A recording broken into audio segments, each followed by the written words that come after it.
जय Hind students. Online कक्षा में आपका स्वागत है। आशा करता हूँ आप अपने घर पर अपने सभी परिवारजनों के साथ स्वस्थ होंगे और ऑनलाइन कक्षाओं के द्वारा अपनी पढ़ाई को नियमित और सुचारू रूप से कर रहे होंगे। प्रिय छात्रों, हमेशा की भांति यदि आपको पीडीएफ को समझने या होमवर्क को करने में कोई डाउट होता है तो सर्वप्रथम आप अपने दोस्तों से चर्चा कीजिए। हो सकता है जो विषय वस्तु आपको कम समझ आई हो, आपके किसी दोस्त ने उसे बहुत अच्छे से समझ लिया हो, तो आपको आपके प्रश्न का उत्तर बहुत आसानी से मिल जाएगा। यदि ऐसा नहीं होता है तो आप प्रतिदिन शाम को 5 से 6 बजे के बीच व्हाट्सएप या फ़ोन कॉल द्वारा डाउट क्लास में अपने डाउट को क्लियर कर सकते हैं। इस प्रकार आपको डाउट जो होंगे वो उनके आंसर मिलते जाएंगे। इसी प्रकार जब भी आपको वैक्सीन का नंबर मिले या आपकी उम्र का जब वैक्सीन का स्लॉट चालू हो तो आप अपने वैक्सीन ज़रूर लगवाएं।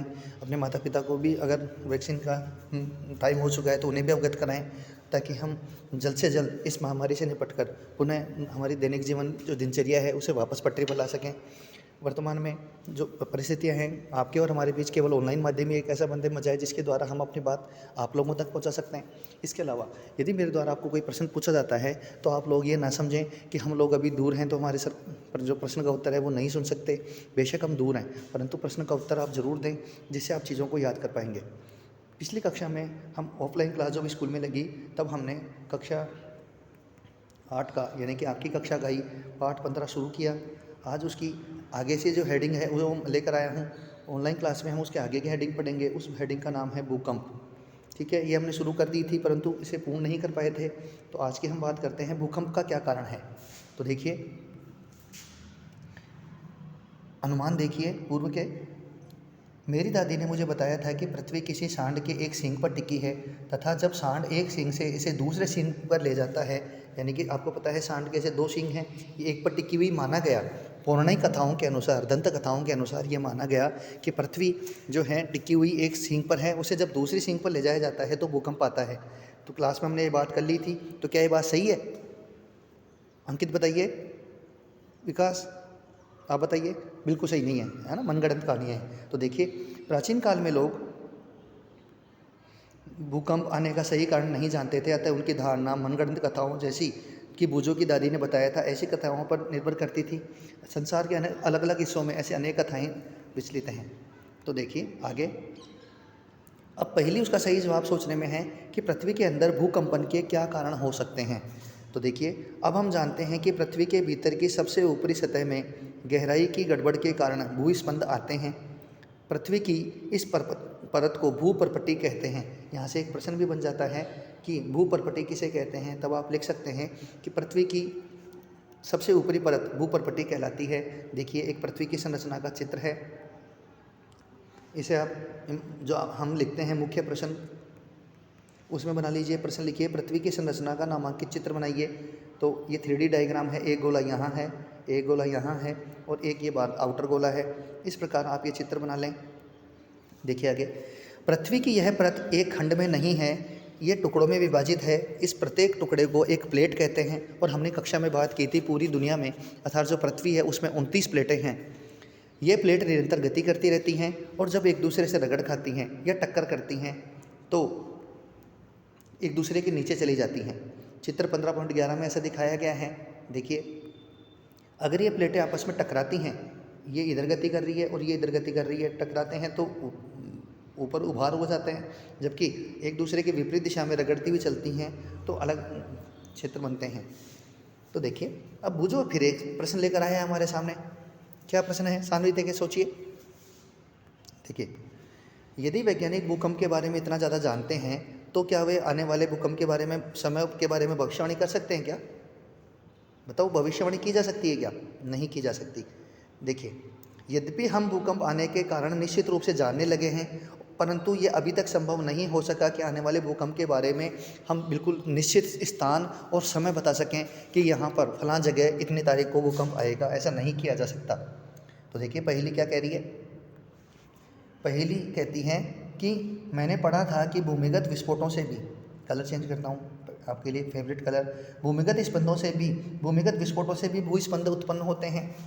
तो देखिए, पृथ्वी पर भूस्पंद ज्वालामुखी के फटने या किसी उल्कापिंड के पृथ्वी से टकराने से उत्पन्न भूमिगत नाभिकीय विस्फोट के कारण भी उत्पन्न होते हैं। समझ में आया प्रणव? तो देखिए, हाइलाइटर लाइन हरे रंग से, मोस्ट इंपोर्टेंट, भूकंप प्लेटों की गतियों के कारण उत्पन्न होते हैं।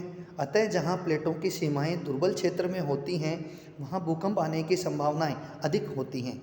इन दुर्बल क्षेत्रों को भूकंपी क्षेत्र या भ्रंश क्षेत्र भी कहा जाता है।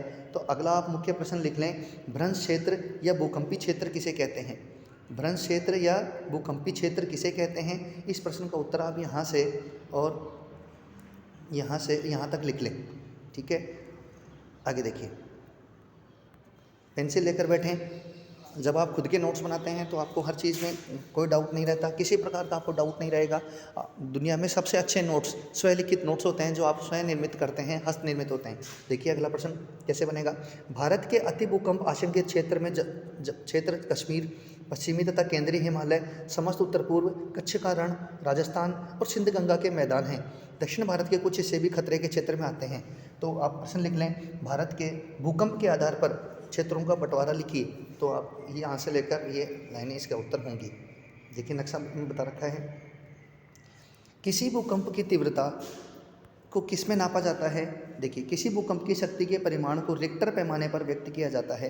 प्रश्न बन जाता है कई बार कि भूकंप को नापने की तीव्रता क्या है, तो आप लिखते हैं रिक्टर पैमाने पर। जैसे आप जब कोई वजन की चीज़ लेने जाते हैं मार्केट से, तब आप कहते हैं कि मुझे 1 किलो आलू चाहिए। सब्जी में आप कुछ भी मान सकते हैं। अगर आप द्रव पदार्थ लेते हैं तो लीटर में नापते हैं।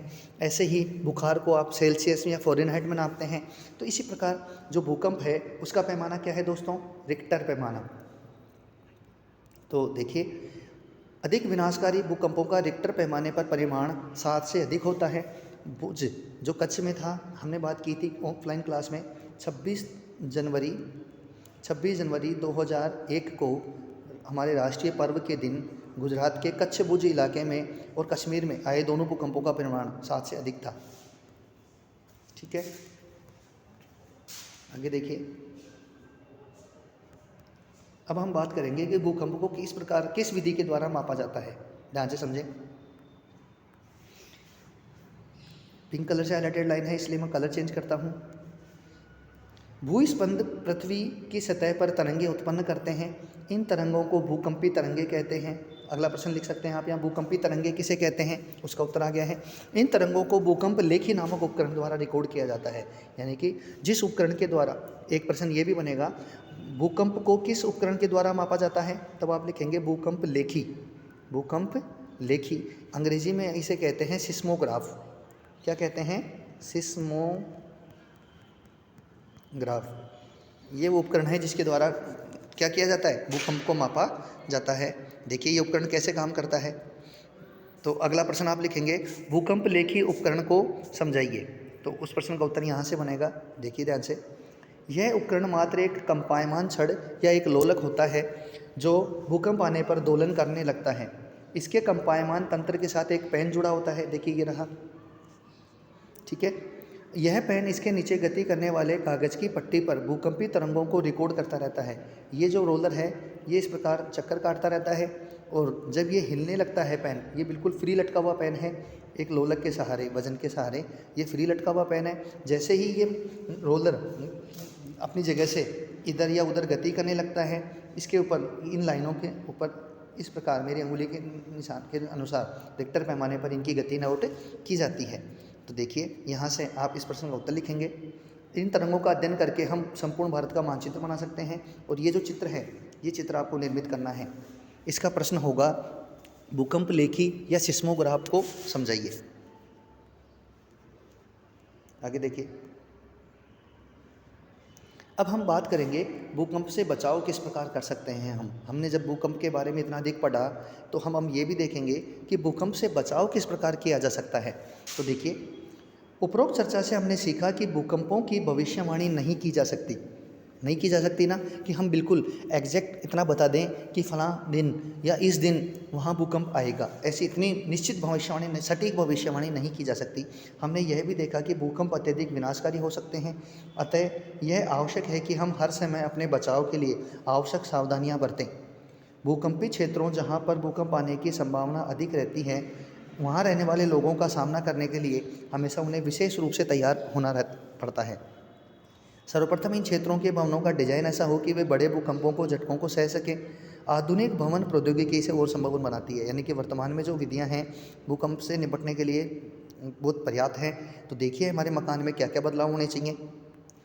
उचित यह है कि भवनों के ढांचे सरल हों ताकि भूकंप निरापद रहे। निरापद का मतलब उनसे बचाव कराने वाले रहें।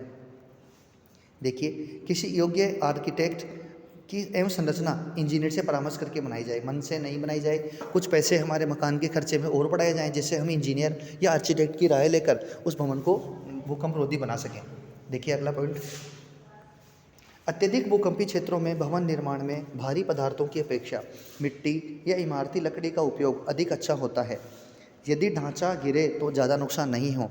जैसे हमने कक्षा में भी चर्चा की थी, जो जापान है देश, उसे भूकंपों का देश कहा जाता है। वहाँ दिन में अत्यधिक मात्रा में भूकंप आते हैं, परंतु वहाँ मकानों का डिजाइन इस प्रकार होता है कि अधिक धन की हानि नहीं होती।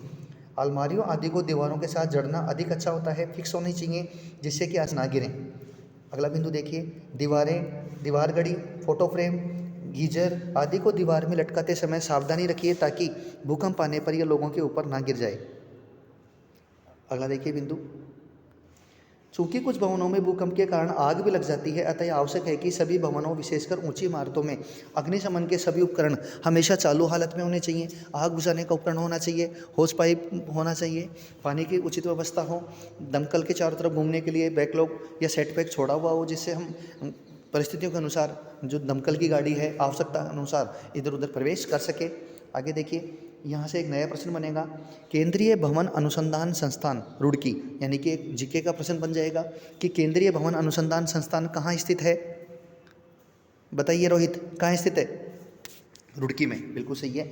तो देखिए उन्होंने भूकंप रोधी मकान बनाने के लिए क्या क्या जानकारी दी है। तो देखिए भूकंप रोधी मकान जानकारी दी है कि उन्होंने क्या कहा कि जो ऐसे डिजाइन वाले फर्में आते हैं रोड़ी और सीमेंट के बने हुए, उनका काम में लें ताकि इनके अंदर जो एक खाली जगह है वो वाइब्रेशन कर सके।